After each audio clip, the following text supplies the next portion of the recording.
사복음서로 엮은 왕, 예수 이야기, 예수 행전. 제1편 숨겨진 왕 예수.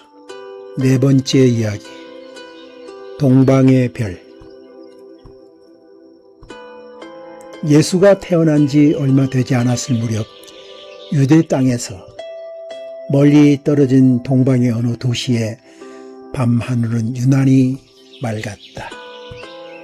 수많은 별들이 사막 위에 흩뿌려진 보석처럼 빛나고 있었다. 몇몇 학자들이 천체를 관측하고 있었다.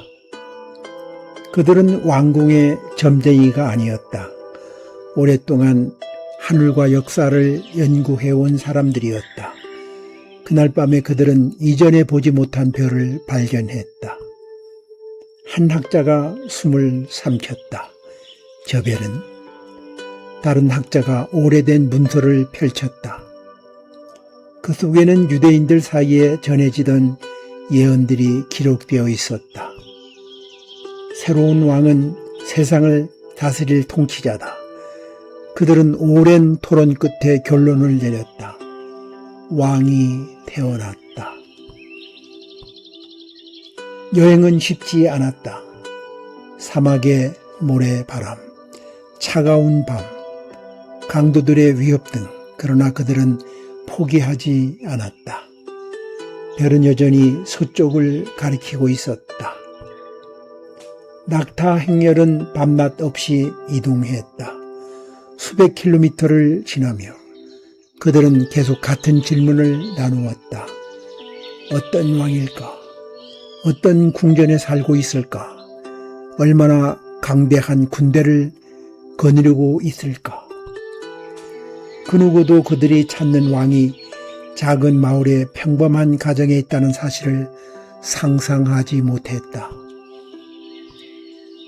마침내 그들은 예루살렘에 도착했다. 왕이 태어났다면 당연히 왕궁에 있을 것이라고 생각했다.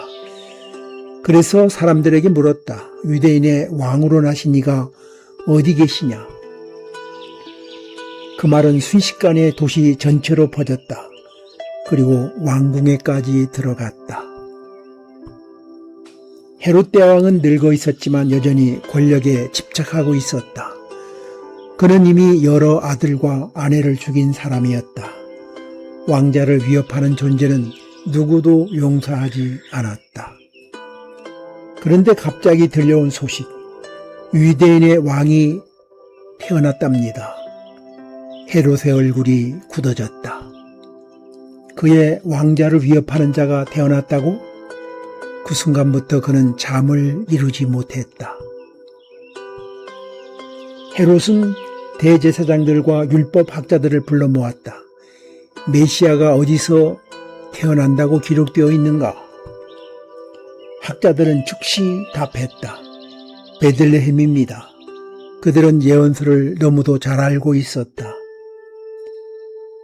베들레헴 에브라다야, 내게서 이스라엘을 다스릴 자가 나오리라. 그들은 정답을 알고 있었다. 그러나 아무도 찾아가지 않았다. 헤롯은 동방 박사들을 비밀리에 불렀다. 그리고 부드러운 목소리로 말했다. 그 아이를 찾거든 나에게도 알려주시오. 나도 가서 경배하겠소. 그러나 그의 눈빛은 차가웠다. 그는 경배하려는 것이 아니었다. 죽이려는 것이었다.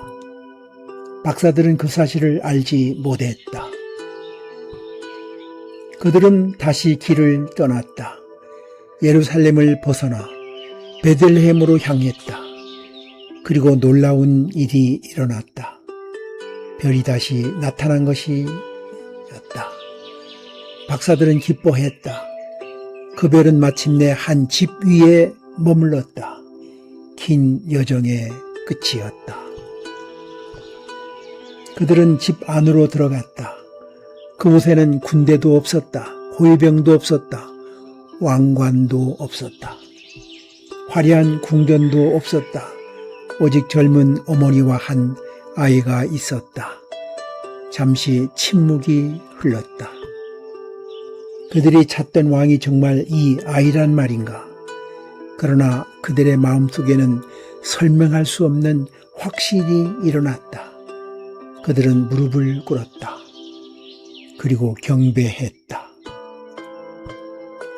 박사들은 보물을 열었다. 황금은 왕에게 드리는 예물이고 유향은 하나님께 드리는 향이며 몰약은 죽음을 준비하는 향료였다.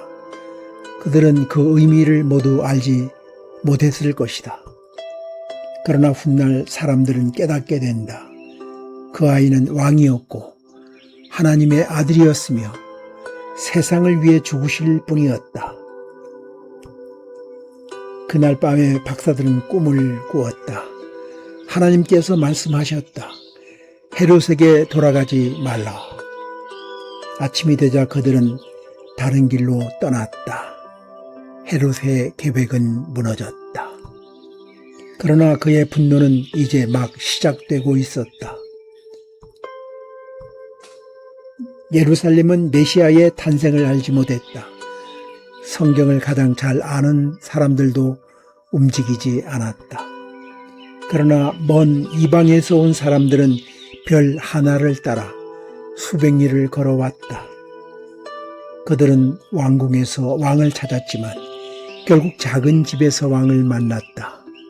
그리고 세상은 아직 모르고 있었지만 늙은 왕 헤롯과 어린 왕 예수의 싸움이 시작되고 있었다.